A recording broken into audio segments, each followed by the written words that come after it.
देखिए, इतिहास में ना कुछ मुकदमे ऐसे होते हैं जो सिर्फ अदालत की चारदीवारी में नहीं लड़े जाते, वो पूरे देश की तकदीर लिख देते हैं।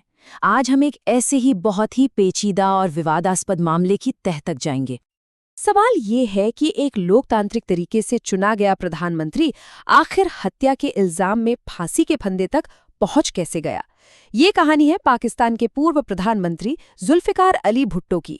एक ऐसा नेता जिसकी किस्मत का फैसला एक सनसनीखेज मर्डर केस ने कर दिया और पीछे छोड़ गया एक बड़ा सवाल, क्या ये इंसाफ था या फिर एक सोची समझी राजनीतिक साजिश। तारीख थी 4 अप्रैल 1979, एक ऐसा दिन जिसने पाकिस्तान की सियासत को हमेशा के लिए बदल दिया। इसी दिन जुल्फिकार अली भुट्टो को फांसी दे दी गई। सोचिए, एक पूर्व प्रधानमंत्री को फांसी। ये एक इतनी चौंकाने वाली घटना थी ना, जिसकी जड़ें दरअसल 5 साल पहले हुए एक कत्ल से जुड़ी थीं। और इस एक घटना ने पूरे मुल्क को जैसे 2 हिस्सों में बांट कर रख दिया। तो चलिए इस पूरी कहानी की शुरुआत से शुरू करते हैं। बात है नवंबर 1974 की और जगह है लाहौर। एक अंधेरी रात में कुछ ऐसा हुआ जिसने आने वाले कल की पूरी तस्वीर ही बदल दी। इस हमले का निशाना थे मोहम्मद अहमद खान कसूरी। वो एक जाने माने वकील तो थे ही, साथ ही भुट्टो के बड़े राजनीतिक विरोधी भी थे। वो एक शादी से अपनी फैमिली के साथ लौट रहे थे जब अचानक उनकी कार पर गोलियों की बौछार हो गई। ये हमला बहुत तेज और जानलेवा था। कसूरी साहब की मौके पर ही मौत हो गई। लेकिन कहानी का असली मोड़ तो तब आया जब पुलिस ने उनके बेटे अहमद रजा कसूरी से पूछा, जो गाड़ी चला रहे थे और बच गए थे, कि उन्हें किस पर शक है। और जो जवाब मिला, सच कहूं तो उसकी उम्मीद किसी को नहीं थी। उस एक इल्जाम ने, उस एक नाम ने पाकिस्तान की सियासत में भूचाल ला दिया था। अहमद रजा कसूरी ने बिना एक पल की भी देरी किए सीधे सीधे देश के सबसे ताकतवर इंसान पर उंगली उठा दी। उन्होंने पुलिस को कहा, ये सब प्रधानमंत्री जुल्फिकार अली भुट्टो के कहने पर हुआ है, मेरे पिता के कातिल वही हैं। सोचिए जरा, सीधे प्रधानमंत्री पर हत्या का इल्जाम। बस यहीं से एक बहुत बड़े राजनीतिक टकराव की शुरुआत हो गई। लेकिन जैसा कि अक्सर होता है, जब इल्जाम इतने बड़े आदमी पर हों तो जांच आगे कैसे बढ़ती। भुट्टो उस वक्त प्रधानमंत्री थे और उनकी ताकत के आगे ये केस ज्यादा दिन टिक नहीं पाया। सबूतों की कमी का हवाला देकर जांच को बंद कर दिया गया। तो करीब 3 साल तक ये मामला फाइलों में ही दबा रहा। सब कुछ शांत था। लेकिन कहते हैं ना, सियासत की दुनिया में शांति अक्सर किसी बड़े तूफान से पहले की खामोशी होती है। पाकिस्तान में एक ऐसा ही सियासी तूफान आने वाला था। एक ऐसा तख्ता पलट जो इस ठंडे पड़ चुके केस में फिर से जान फूंकने वाला था। हुआ ये कि मार्च 1977 में चुनाव हुए। भुट्टो की पार्टी यानी पाकिस्तान पीपल्स पार्टी जबरदस्त बहुमत से जीती, लेकिन विपक्ष ने कहा कि चुनाव में बड़े पैमाने पर धांधली हुई है।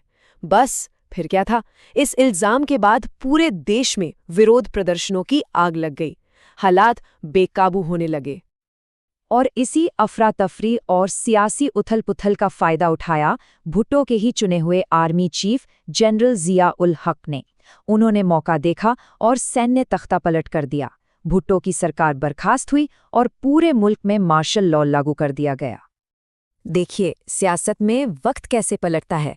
कुछ ही महीनों पहले जो शख्स चुनाव जीतकर सत्ता के शिखर पर था, अब वो जेल की सलाखों के पीछे था। और विडंबना देखिए, भुट्टो की किस्मत अब उसी जनरल के हाथों में थी जिसे उन्होंने खुद चुनकर आर्मी चीफ बनाया था। अब भुट्टो सत्ता में नहीं थे, वो कैद में थे। और बस उनके दुश्मनों के लिए यही सबसे सही मौका था। वो पुराना दबा हुआ कत्ल का मामला यानी कसूरी मर्डर केस अब फिर से फाइलों से बाहर आ चुका था, इस बार एक नए एजेंडे के साथ। और जैसे ही भुट्टो सत्ता से हटे, कानूनी कार्रवाई ने ऐसी रफ्तार पकड़ी कि सब हैरान रह गए। केस दोबारा खोला गया। भुट्टो के ही बनाए एक स्पेशल सिक्योरिटी फोर्स के कुछ लोग उनके खिलाफ गवाह बन गए।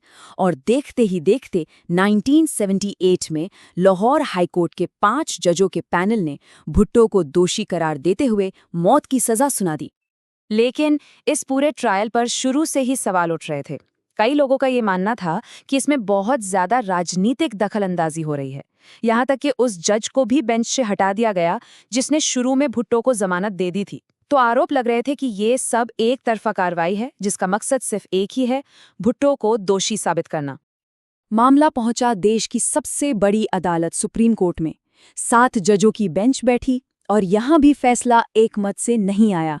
बेंच पूरी तरह से बटी हुई थी। भुट्टो की जिंदगी का फैसला सिर्फ एक वोट के मार्जिन पर अटका था। 4 जजों ने फांसी की सजा को बरकरार रखा, जबकि 3 जज उन्हें बरी करने के पक्ष में थे। 4-3 का फैसला और भुट्टो की किस्मत पर मुहर लग गई। अब जिया-उल हक की सरकार जानती थी कि भुट्टो अभी भी लोगों में बहुत पॉपुलर है। उन्हें डर था कि अगर फांसी की खबर फैली तो बड़ा बवाल हो सकता है। इसलिए ये तय किया गया कि इस काम को पूरी तरह से गुप्त रखा जाएगा, अंधेरे में। और फिर आई वो रात, 4 अप्रैल 1979। रात के 2 बजे भुट्टो को उनकी सेल में जगाया गया और बिना किसी को बताए उन्हें फांसी दे दी गई।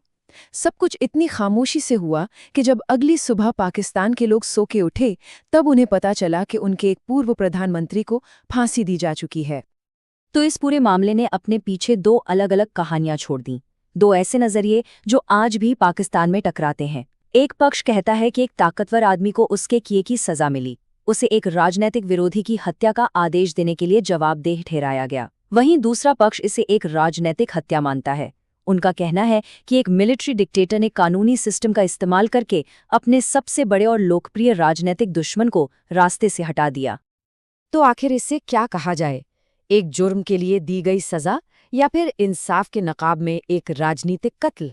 जुल्फ़िकार अली भुट्टो का केस इतिहास के उन पन्नों में दर्ज है जो हमें हमेशा याद दिलाता है कि न्याय और सियासत के बीच की लकीर कितनी धुंधली हो सकती है।